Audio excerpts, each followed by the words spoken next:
Hello बच्चों, आज हम स्टार्ट करने वाले लेक्चर नंबर 4 प्रैक्टिस सेट 1.3। तो बच्चों सबसे पहले आप हमें ये एक्टिविटी दी हुई है सबसे पहले क्वेश्चन में। तो यहाँ पर क्या करना है, यहाँ पर जो बॉक्स यहाँ पर दिए है वो हमें फिल करने हैं। तो मैं आपको बताती हूँ डिटर्मिनेंट आखिर सॉल्व कैसे किया जाता है। तो बच्चों यहाँ पर 3 को हम 5 से मल्टीप्लाई करेंगे, क्रॉस मल्टीप्लाई, और 2 से हम 4 को मल्टीप्लाई करेंगे। तो यहाँ पर 3 दिया है और बॉक्स खाली है, तो 3 को हम करेंगे 5 से मल्टीप्लाई, तो हमें यहाँ लिखना पड़ेगा 5। फिर हम 2 से 4 को मल्टीप्लाई करेंगे, तो यहाँ पर 4 तो ऑलरेडी लिखा है, तो यहाँ पर आ जाएगा 2, क्योंकि 2 से हम 4 को मल्टीप्लाई कर रहे हैं। अब यहाँ पर 3 5 सा कितना होता है, 3 5 सा होता है 15, तो यहाँ पर आएगा 15, और ये 2 × 4 आएगा 8, जो कि ऑलरेडी है। अब हमें यहाँ पर 15 में से 8 माइनस करना है। 15 में से 8 माइनस होगा तो यहाँ पर बचेगा 7, तो यानी कि इसका आंसर क्या आएगा 7। तो यहाँ पर बच्चों आपको याद रखने के लिए कुछ यहाँ पर है। यहाँ पर जब भी हम डिटर्मिनेंट सॉल्व करते हैं तो ये तो आपको पता है कि ये क्रॉस मल्टीप्लाई करना पड़ता है, लेकिन यहाँ पर बीच में जो साइन है वो याद नहीं रहता बच्चों को, प्लस लेना है या माइनस, लेकिन आपको याद रखना है कि हमेशा यहाँ पर माइनस का साइन होता है। अब हमारा सेकंड नंबर का क्वेश्चन है बच्चों। सेकंड नंबर के क्वेश्चन में हमें एक सब नंबर का एक 2-3 क्वेश्चन दिए, वो हमें सॉल्व करने हैं डिटर्मिनेंट से। तो बच्चों यहाँ पर हम कैलकुलेट करेंगे, -1 को हम करेंगे 4 से मल्टीप्लाई। यहाँ पर लिख लेते हैं इक्वल टू -1। जब भी कोई वैल्यू माइनस में होती है तो हमेशा उसको ब्रैकेट में लिखना है। तो यहाँ पर लिखेंगे -1 × 4, बीच में माइनस का साइन, फिर 7 इंटू यहाँ पर होगा 2। अब -1 × 4 कितना होता है, -4, या माइनस एज इट इज़ 7 × 2, 7 2 का होता है 14। अब यहाँ पर दोनों साइन माइनस है, दोनों साइन माइनस होते हैं तब उनकी एडिशन होती है, यानी कि 14 + 4 होगा 18, लेकिन साइन किसका लगता है, बड़े साइन, बड़े वैल्यू का। बड़े वैल्यू का साइन कौन सा है, माइनस है, तो यहाँ पर लगेगा माइनस साइन। अगला क्वेश्चन सॉल्व करेंगे। यहाँ पर 5 × 0 minus sign as it is 3 into, ये माइनस है तो यहाँ पर हम ब्रैकेट लेंगे, 5 × 0 होगा 0, ये माइनस एज इट इज़ 3 × 7। अब 3 × 7 कितना होता है, 3 7 सा होता है 21, लेकिन यहाँ पर वैल्यू माइनस में है तो आंसर भी हमारा माइनस में आएगा। अब ये माइनस और ये माइनस हमारा हो जाएगा +21, तो हमारा आंसर आएगा 21। Question number 3। बच्चों जब भी इस तरह से कोई फ्रैक्शन का क्वेश्चन आता है तो पहले आप क्या करते हो, हार मान जाते हो और आपको ये कॉम्प्लिकेटेड लगता है। लेकिन जब भी ऐसे कोई बड़े वाले क्वेश्चन होते हैं इजीली वही सबसे ज़्यादा आसान होते हैं। कैसे, मैं आपको बताती हूँ। जैसे कि पहले हमें क्रॉस मल्टीप्लाई करना है, तो 7/3 इसका मल्टीप्लाई होगा 1/2 से, इस तरह से क्रॉस, बीच में माइनस का साइन, 5/3 इंटू इसका हो जाएगा 3/2 के साथ। अब बच्चों एक बात आपको याद रखनी है, जब भी दोनों के फ्रैक्शन में, जब भी दोनों के बीच में मल्टीप्लिकेशन का साइन होता है तो ऊपर वाले के साथ मल्टीप्लिकेशन और नीचे वाले के साथ मल्टीप्लिकेशन। तो 7 × 1 हो जाएगा 7, और 3 × 2 हो जाएगा 6। यहाँ 5 × 3 हो जाएगा 15, और 3 × 2 हो जाएगा 6।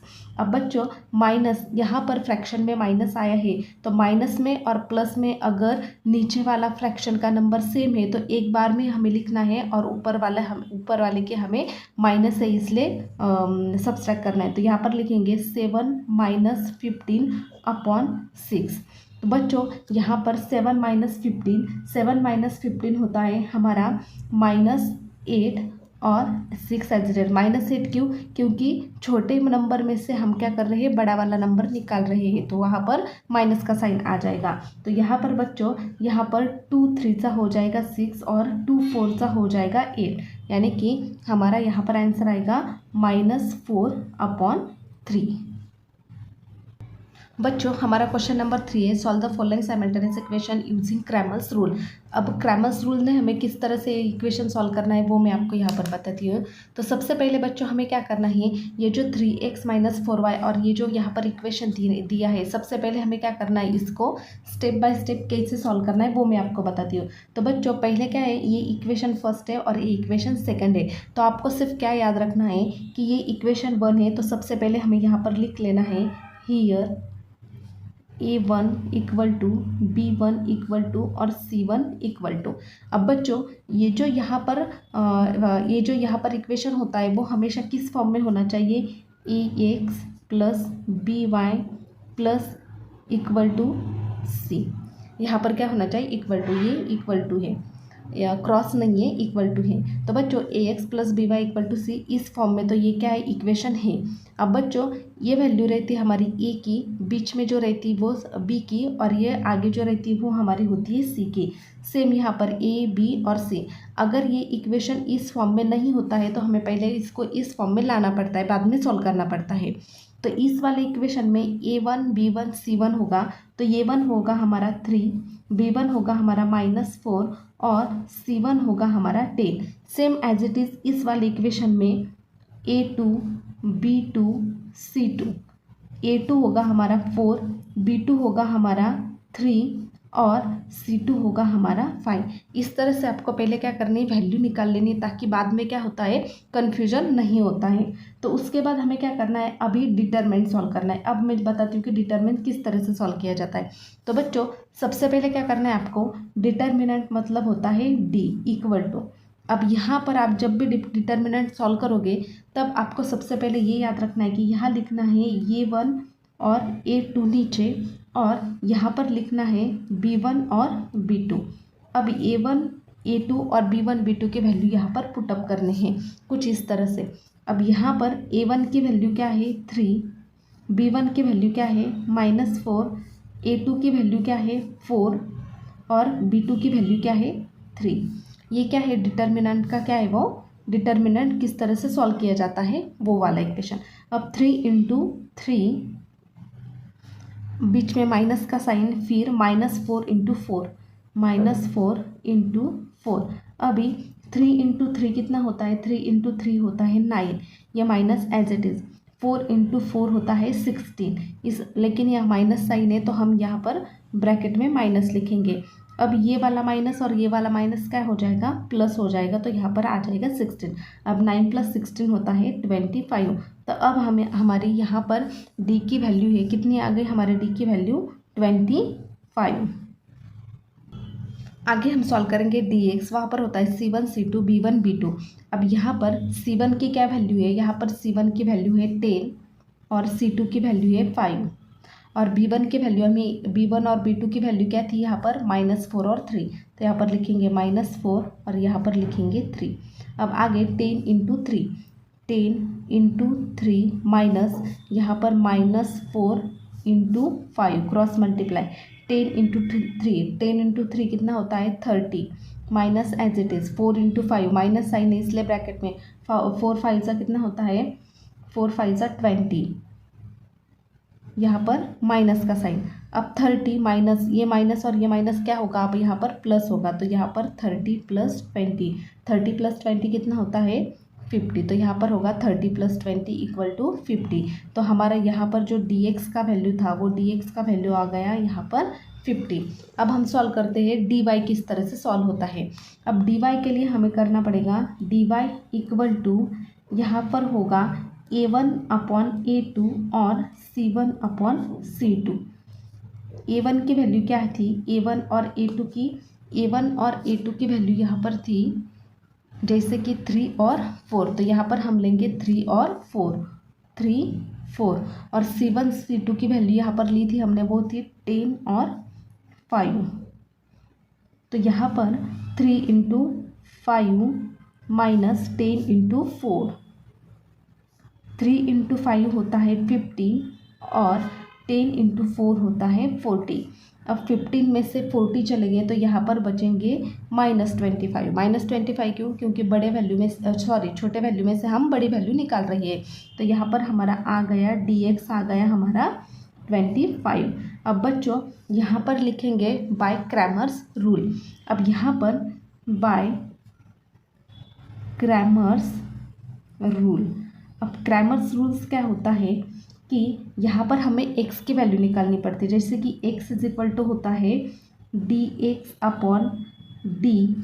= और y की वैल्यू जो होती है वो होती है dy/d। तो बच्चों dx की वैल्यू हमें क्या मिली थी यहाँ पर देखो 50 मिली थी, तो हम यहाँ पर dx की वैल्यू 50 लिखेंगे। और यहाँ पर देखो d की वैल्यू हमें मिली थी 25, तो d की वैल्यू हम यहाँ पर लिखेंगे 25। Same as it is dy की वैल्यू हमें मिली थी -25 और यहाँ पर d की वैल्यू है 25। अब बच्चों 25 वन सा 25 और 25 टू सा कितना होता है 50, तो यहाँ पर आएगा 2/1 यानी कि इसकी वैल्यू आएगी 2। Same as it is 51 one सा 25 वन सा 25 यानी कि -1, इसकी वैल्यू क्या आ गई -1। अब यहाँ हमें x की वैल्यू मिल गई 2 और y की वैल्यू मिल गई 1, तो हम यहाँ पर लिख सकते हैं कि therefore the solution of given equation x, y equal to 2 - 1। Second number का क्वेश्चन है बच्चों हमारा इस वाला। तो बच्चों यहाँ पर देखेंगे आप, यहाँ पर हमारा ax + by = 0, इस वाले इक्वेशन में ये हमारा इक्वेशन नहीं है, तो पहले हम क्या करेंगे, इस वाले इक्वेशन को इस तरह से सिंप्लीफाई करेंगे। तो यहाँ पर हम लिखेंगे 4x + 3y = ये जो -4 इधर है वो इधर जाएगा तो वो +4 हो जाएगा, और ये जो 6x यानी इस y को हमें इधर चाहिए क्योंकि y यहाँ पर होता है, तो ये जो -5y है तो इधर आकर वो +5y हो जाएगा और 8x इधर एज इट इज़ रहेगा। अब हम लिखेंगे इस वाले इक्वेशन के लिए a1, b1 और c1। तो a1 है हमारा 4, b1 है हमारा 3 और c1 है हमारा 4। सेम इस वाले इक्वेशन में a2, b2 और c2, a2 ही हमारा 6, b2 ही हमारा 5 और c2 ही हमारा 8। अब हम यहाँ पर डिटर्मिनेंट सॉल्व करेंगे। तो डिटर्मिनेंट के लिए हम क्या वैल्यू लेते हैं, a1/a2 और b1/b2। तो बच्चों a1 a2 की वैल्यू क्या है हमारी, a1 a2 की 4 और 6, b1 और b2 की 3 और 5। अब हम इसको सॉल्व करेंगे। 4 × 5 माइनस साइन 3 × 6, 4 × 5 कितना होता है 20 माइनस 3 × 6 होता है 18।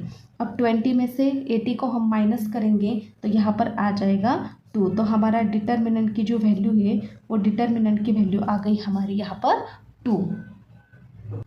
अब हम सॉल्व करेंगे dx। तो बच्चों dx क्या होता है, dx के लिए हम करते हैं c1/c2 और b1/b2। तो बच्चों यहाँ पर c1 और c2 की क्या वैल्यू है, c1 की 4 और c2 की 8 यानी कि 4 और 8, और b1 b2 की हमने ऊपर लिखी थी वो थी 3 और 5।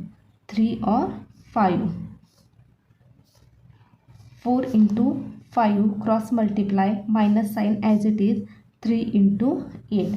4 × 5 होता है 20, 4 5 सा 20 और 3 8 सा होता है 24। अब 20 में से 24 चले जाएंगे तो बचेंगे -4, क्योंकि हम छोटी वैल्यू में से बड़ी वैल्यू निकाल रहे हैं। तो हमारा जो dx है वो हमारे dx की वैल्यू आ गई है यहाँ पर -4।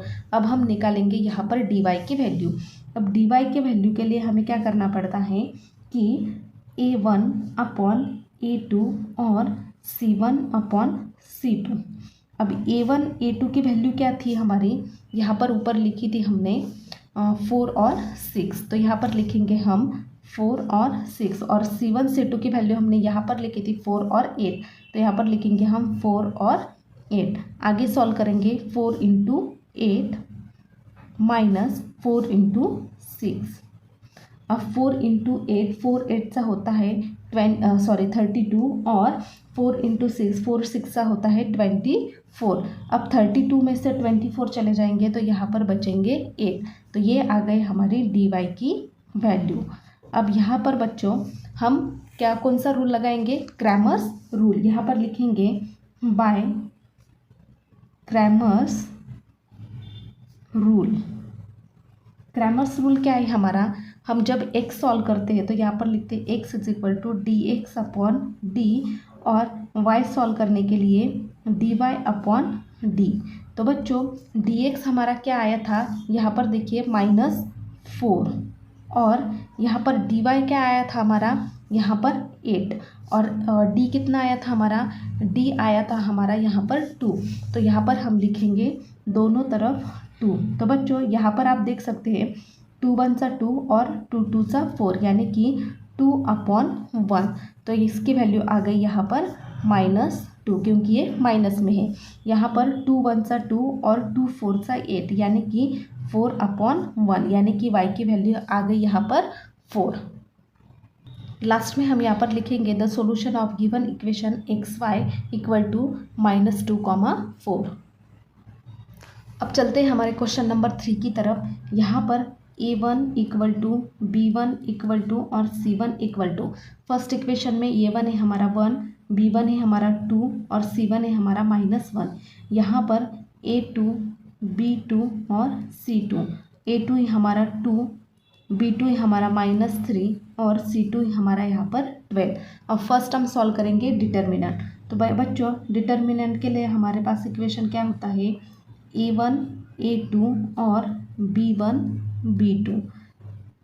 अब इसकी वैल्यू क्या है, a1 a2 की 1 और 2, 1 2, और b1 b2 की 2 और -3, 2 और -3। यहाँ पर सॉल्व करेंगे 1 इंटू -3, माइनस इसलिए उसको ब्रैकेट में लेना है, minus sign as it is 2 into 2। तो यहाँ पर बच्चों 1 इंटू -3 होगा -3, minus sign as it is 2 2 सा 4। अब -3 -4 क्या हो जाएगा, माइनस माइनस प्लस हो जाएगा, यानी कि 3 + 4 कितना होता है 7, और ये minus sign as it is, क्योंकि बड़े वाले का नंबर क्या होता है यहाँ पर साइन लगता है। अब हम सॉल्व करेंगे dx।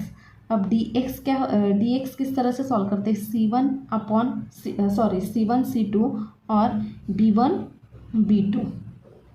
यहाँ पर c1 c2 की क्या वैल्यू, यहाँ पर -1 और 12, -1 और 12, b1 b2 की वैल्यू है 2 और -3, 2 और -3। तो दोनों वैल्यू यहाँ पर क्या है, निगेटिव में है।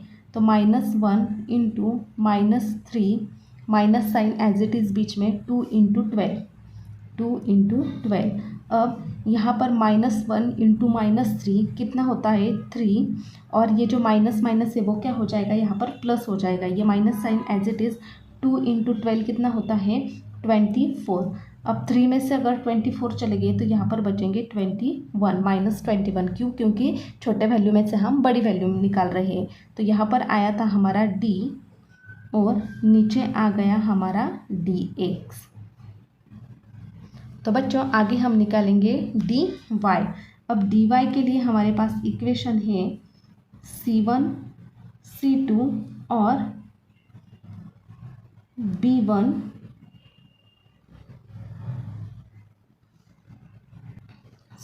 यहाँ पर क्या था a1 a2, और यहाँ पर क्या होगा c1 और c2। ये करेक्शन कर लेना बच्चों।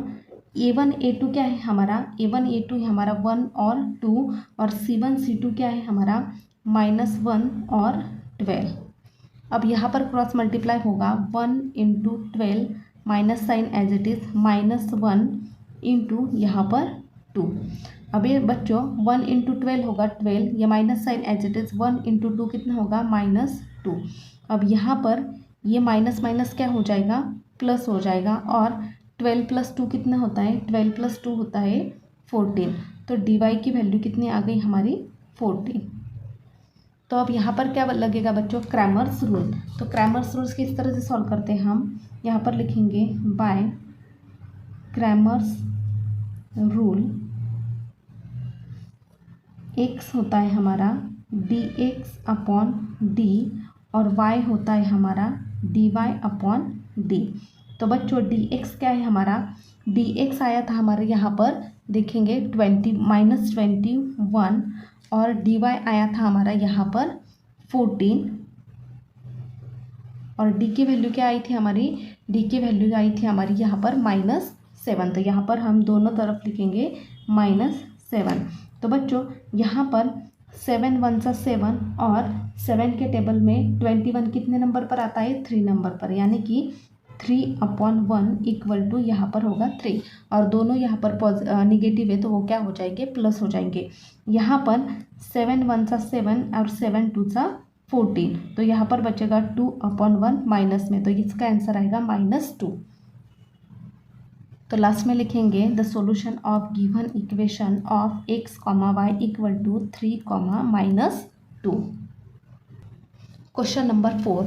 अब क्वेश्चन नंबर 4 में a1 है, a1 a2 और a1 b1 और c1। यहाँ पर a1 है हमारा 6, b1 है हमारा -4 और c1 है हमारा यहाँ पर -12।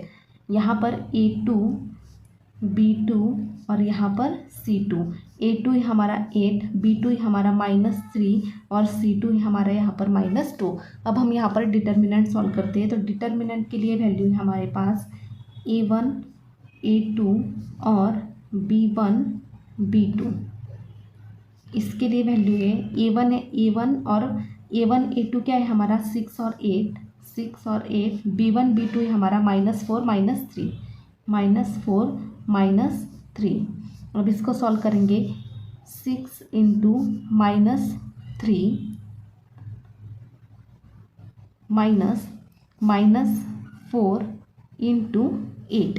अब 6 इंटू 3, अब 6 3 सा कितना होता है? -80, क्योंकि यहाँ पर माइनस का साइन है, यह minus sign as it is. 4 into 8 होता है 32, वो भी होगा -32 क्योंकि यहाँ पर माइनस है।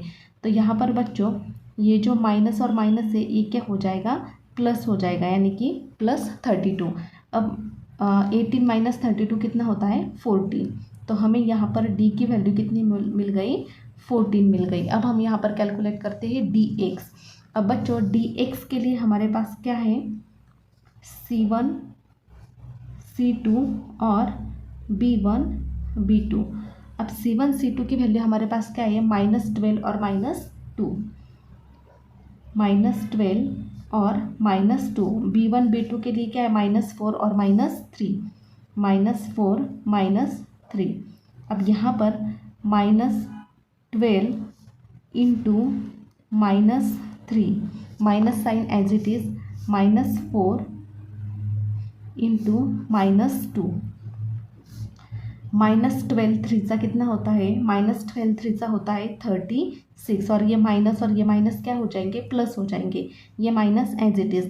4 इंटू 2 कितना होगा? 4 2 सा 8 और यहाँ पर भी ये माइनस और ये माइनस क्या हो जाएगा? यहाँ पर प्लस हो जाएगा, यानी कि 36 - 8 कितना होता है? यहाँ पर 28। तो हमारे dx की वैल्यू आ गई 28। अब हम सॉल्व करते हैं dy। अब बच्चों dy के लिए हमारे पास इक्वेशन है, डिटर्मिनेंट है a1 a2 और c1 c2। अब a1 a2 की वैल्यू क्या है हमारी? a1 a2 की वैल्यू है 6 और 8, तो हम यहाँ पर पुट करेंगे इक्वल टू 6 और 8 और c1 c2 की वैल्यू अभी कैलकुलेट की थी हमने -12 और 2। यहाँ पर 6 इंटू -2 -12 इंटू 8। तो यहाँ पर 6 इंटू 2, 6 2 सा होता है 12 और ये minus sign as it is. -12 into 12, 12 8 सा होता है 96 और यहाँ पर माइनस साइन है इसलिए यहाँ पर भी माइनस का साइन लगेगा। तो -12, ये माइनस और ये माइनस प्लस हो जाएगा। अब 96 में से हम 12 निकालेंगे तो यहाँ पर बचेंगे 84। तो हमारा जो dy आया है वो आया है 84। अब हम यहाँ पर क्या करेंगे? By Cramer's rule. Cramer's rule क्या है बच्चों? हमारा dx और dy की वैल्यू हमें यहाँ पर x के साथ निकालनी पड़ती है। तो यहाँ पर लिखेंगे dx अपॉन d और y के लिए लिखेंगे dy अपॉन d। तो बच्चों dx कितना आया था हमारा? यहाँ पर आया था 28, तो हम यहाँ पर लिखेंगे 28 और dy कितना आया था हमारा? 84, तो dy की जगह हम लिखेंगे यहाँ पर 84 और d कितना आया था हमारा? d आया था हमारा यहाँ पर 14, तो दोनों d की जगह हम लिखेंगे 14। अब यहाँ पर बच्चों 14 वन सा 14 और 14 टू सा 28, तो यहाँ पर बचेंगे 2/1 यानी कि 2। अब यहाँ पर 14 वन सा 14 और 14 सिक्स सा 84 यानी कि 6/1, तो यहाँ पर आएगा यहाँ पर 6। लास्ट में हम इसको लिखेंगे the solution of given equation x, y equal to 2,6। Question number 5 बच्चों, यहाँ पर आपको याद रखना है कि यहाँ पर आपको x नहीं यम और यन की वैल्यू देनी है, तो यहाँ पर वो आपको x की जगह क्या है यम और यन। तो बच्चों यहाँ पर लिखेंगे a1 equal to b1 equal to और c1 इक्वल टू, a की वैल्यू है 4, b की वैल्यू है 6 और c1 की वैल्यू यहाँ पर 54। Same as it is a1 a2 उसके बाद b2 और c2, a2 ही हमारा 3, b2 ही हमारा 2 और c2 ही हमारा यहाँ पर 28।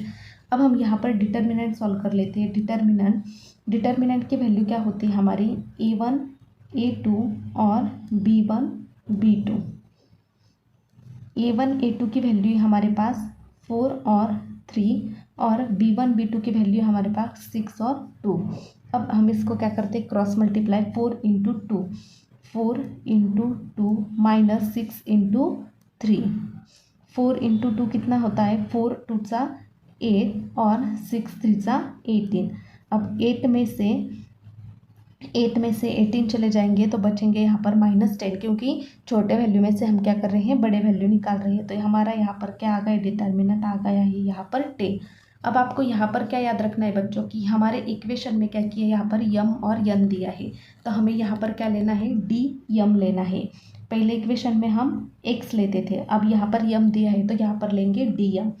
बाकी की वैल्यू सेम रहेगी c1 c2 और यहाँ पर होगा b1 b2। अब आगे की वैल्यू होगी c1 c2 कितना था हमारा c1 c2 था हमारा 54 और 28, तो यहाँ पर लिखेंगे 54 और 28 और b1 b2 था हमारा 6 और 2, तो यहाँ पर लिखेंगे 6 और 2। आगे 54 इंटू 2 माइनस साइन 6 इंटू यहाँ पर 28। अब यहाँ पर बच्चों 2 4 सा 8 और 5 2 सा 10 यानी कि 108। यहाँ पर 6 8 सा कितना होता है बच्चों 48 का लिखेंगे हम यहाँ पर 8 कैरी होगा हमारा 4 और 6 2 सा होता है 12 और ये कैरी 4 यहाँ पर हो जाएंगे 16 यानी 168। तो बच्चों यहाँ पर 108 में से अगर 168 हम निकालेंगे तो यहाँ पर बचते हैं 60 -60 क्यों, क्योंकि छोटे वैल्यू में से हम बड़ी वैल्यू निकाल रहे हैं। तो यहाँ पर डी एम जो आया है हमारा वो आया है -16। अब हम यहाँ पर निकालेंगे डी एन। तो डी एन के लिए हमारे पास इक्वेशन है a1 a2 और c1 c2 और इक्वेशन है हमारे इसके लिए a1 a2 कितना था हमारा a1 a2 था हमारा 4 और 3, तो यहाँ पर लिखेंगे हम 4 और 3 और c1 c2 है हमारा 54 और 28, तो 54 और 28, तो 4 इंटू 28 माइनस 54 इंटू 3, 54 इंटू 3, तो 4 इंटू 28 होता है 112 एंड 54 3 सा होता है 162। यहाँ पर भी वैल्यू जो आएगी माइनस में आएगी, क्योंकि छोटे वैल्यू में से क्या कर रहे हैं हम बड़ी वाली वैल्यू निकाल रहे हैं। अब आगे क्या है हमारा क्रैमर्स रूल। अब हम देखेंगे यहाँ पर बाय क्रैमर्स रूल, यहाँ पर क्रैमर्स रूल होता है डीएम, यहाँ पर अब हमें x नहीं है तो यम होगा यहाँ पर, तो यम की वैल्यू होगी डी एम अपॉन डी और यन की वैल्यू होगी यहाँ पर डी यन अपॉन डी।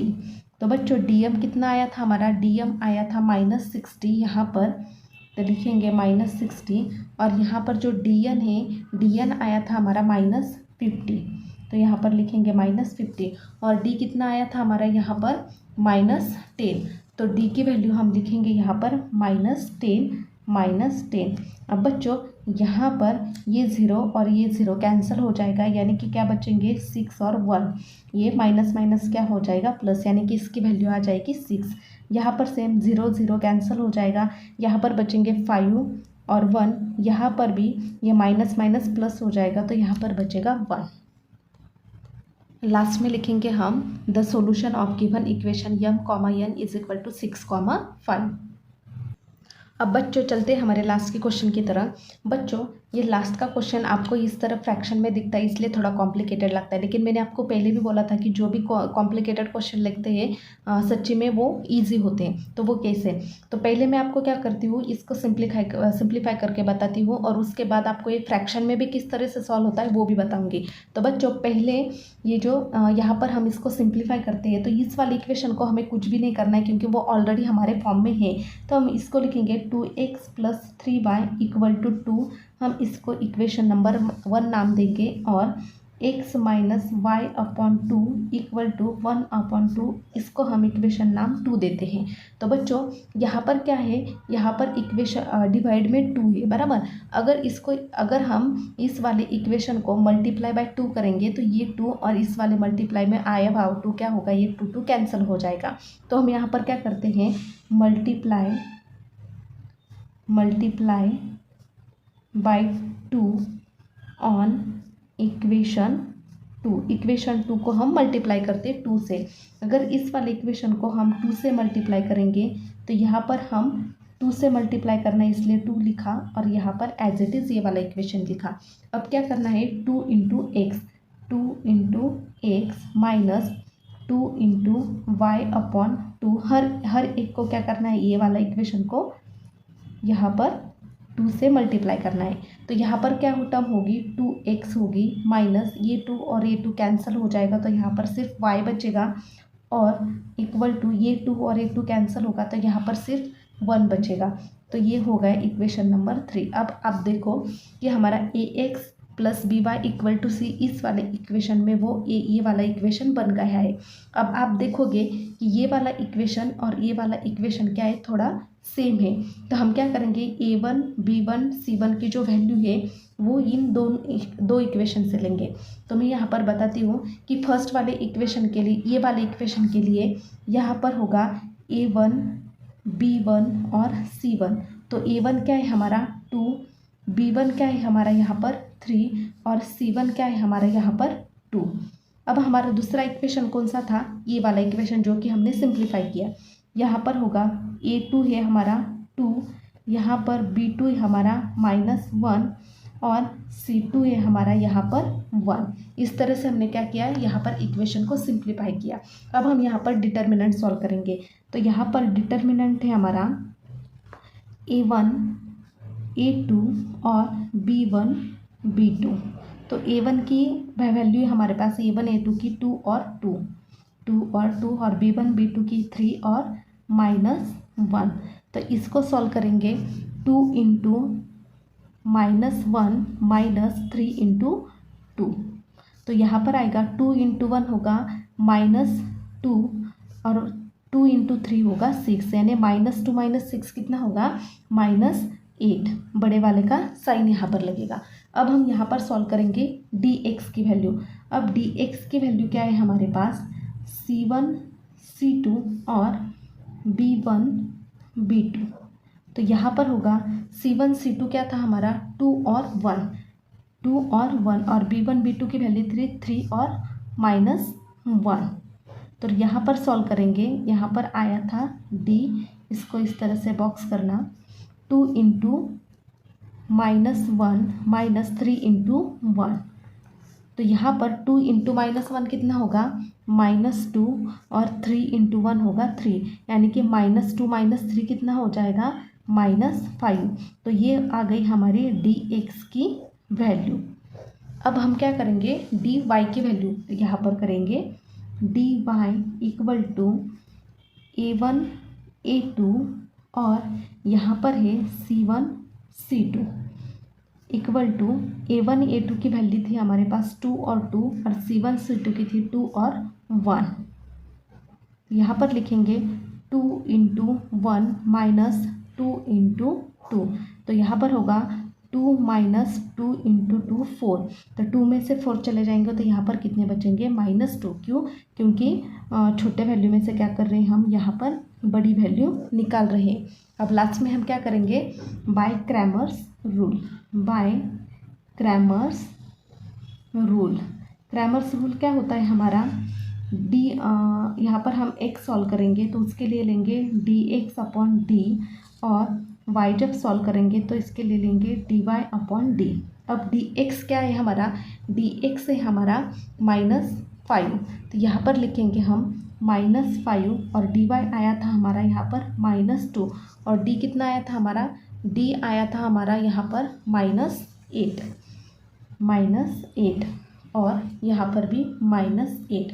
तो बच्चों यहाँ पर हम देखोगे तो ये माइनस और ये माइनस क्या हो जाएगा, प्लस हो जाएगा, तो यहाँ पर वैल्यू आएगी 5/8, और यहाँ पर 2 1 सा 2 और 2 4 सा 8, तो यहाँ पर आएगा 1/4, यानी कि x और y की वैल्यू क्या आ गई हमारी 5/8 और 1/4। अब बच्चों जैसे कि मैंने कहा कि ये फ्रैक्शन में भी सॉल्व हो सकता है, जो कि मैं आपको यहाँ पर बताती हूँ, लेकिन मैं आपको रिकमेंड करूँगी कि जो मैंने पहली वाली मेथड आपको बताई आप वही करना, क्योंकि वो इजी मेथड है। कुछ बच्चों का ऐसा होता है कि उनको मल्टीप्लाई करना नहीं आता है, वो भी उनको दिक्कत होती है, तो वो ये वाला सॉल्व कर सकते हैं। जैसे कि यहाँ पर A1 यहाँ पर होगा 2, और B1 यहाँ पर होगा 3, और C1 यहाँ पर होगा 2, और सेम यहाँ पर A2 होगा यहाँ पर 1, B2 होगा यहाँ पर -1/2, और C2 होगा यहाँ पर 1/2, एज इट इज़ वैल्यू जैसे कि हम पहले सॉल्व करते थे। अब यहाँ पर डिटर्मिनेंट क्या आएगा, D = A1 A2 और B1 B2। तो A1 की वैल्यू क्या है हमारी, A1 A2 की 2 और 1, और B1 B2 की वैल्यू हमारी 3 और -1/2। तो बच्चों यहाँ पर 2 × -1/2 -3 × 1। अब बच्चों यहाँ पर मल्टीप्लिकेशन में क्या होता है कि ऊपर वाले के साथ डिवाइड होता है, और नीचे वाले के साथ, यानी कि 2 × -1 क्या होगा -2, और ये 2 क्या होगा एज इट इज़ होगा, और -3 × 1 होगा 3। तो यहाँ पर 2 1 सा 2, यानी कि -1 -3, तो -1 -3 कितना हो जाएगा यहाँ पर -4। तो ये हो गई हमारे डिटर्मिनेंट की वैल्यू। अब आगे सॉल्व करते हैं हम dx की वैल्यू। तो बच्चों dx के लिए हमारे पास क्या इक्वेशन है, dx के लिए इक्वेशन है हमारा C1 C2 और B1 B2। अब C1 C2 क्या है हमारे पास, C1 C2 है हमारे पास 2 और 1/2, 2 और 1/2, और B1 B2 क्या है हमारे पास 3 और -1/2। अब इसको किस तरह से सॉल्व करेंगे, 2 × -1, 2 × -1/2 माइनस एज 3 × 1/2। अब बच्चों 2 × -1 हो जाएगा -2/2, और 3 × 1 होगा 3/2। तो बच्चों यहाँ पर फ्रैक्शन में जब भी एडिशन और सब्सट्रैक्शन होता है तब दोनों की वैल्यू जब सेम होती है तो एक बार ही लिखनी होती है, और यहाँ पर -2 -3 एज इट इज़ हो गए ऊपर वाले वैल्यू। तो यहाँ पर -2 -3 हो जाएगा -5, और यहाँ पर होगा 2 एज इट इज़, यानी कि -5/2। ये किसकी वैल्यू आ गई हमें, dx की वैल्यू। अब हम सॉल्व करेंगे dy की वैल्यू। अब dy के लिए हमारे पास इक्वेशन है A1 A2 और C1 C2। तो बच्चों A1 A2 है हमारे पास 2 और 1, और C1 C2 है हमारे पास 2 और 1/2। तो इसका क्रॉस मल्टीप्लाई होगा 2 × 1/2 -2 × 1। अब यहाँ पर 2 × 1 होगा 2/2, और यहाँ पर 2 एज इट इज़। अब बच्चों यहाँ पर होगा 2 1 सा 2 और -2, यानी कि इनकी वैल्यू जो आएगी वो आएगी -1, यानी कि dy कितना आ गया हमारा -1। अब हम क्रैमर्स रूल से सॉल्व करते हैं। तो क्रैमर्स रूल से हम सॉल्व करेंगे तो यहाँ हमारा x जो होगा वो होगा dx/d, और y होगा dy/d। तो x की वैल्यू की dx की वैल्यू थी हमारी -5/2, -5/2 और इस वाले d की वैल्यू क्या थी हमारे पास, d की वैल्यू थी हमारे पास -4। Same as it is dy की वैल्यू है हमारे पास -1 और d की वैल्यू क्या है हमारे पास -4। तो बच्चों आप यहाँ पर देखोगे तो यहाँ पर जब यहाँ पर ये फ्रैक्शन में होता है तो यहाँ पर क्या है -4 है। तो बच्चों यहाँ पर -4 है लेकिन इसके नीचे कुछ भी नहीं होता है, मतलब 1 होता है। और जब ये ऊपर जाता है तो इसकी वैल्यू क्या होती है, चेंज होती है। जैसे कि -5/2 इंटू ये 1 ऊपर जाएगा और ये -4 इस तरह से आएगा। तो यहाँ पर इसकी वैल्यू क्या हो जाएगी, -5 और 2 4 8 यानी कि 5/8। और सेम एज इट इज़ ये माइनस और ये माइनस क्या होगा, कैंसिल होगा और इसकी वैल्यू आएगी 1/4। जैसे कि हमने पहले वाला इक्वेशन जो मैंने सिंप्लीफाई करके दिया था उसकी वैल्यू भी 5/8 आई थी और इसकी वैल्यू भी 1/4 आई। आप किसी भी वे से सॉल्व करोगे तो आंसर आपका सेम आएगा। अगर आपको वीडियो यूज़फुल लगे तो प्लीज़ लाइक शेयर और सब्सक्राइब करना मत भूलना। Thank you so much.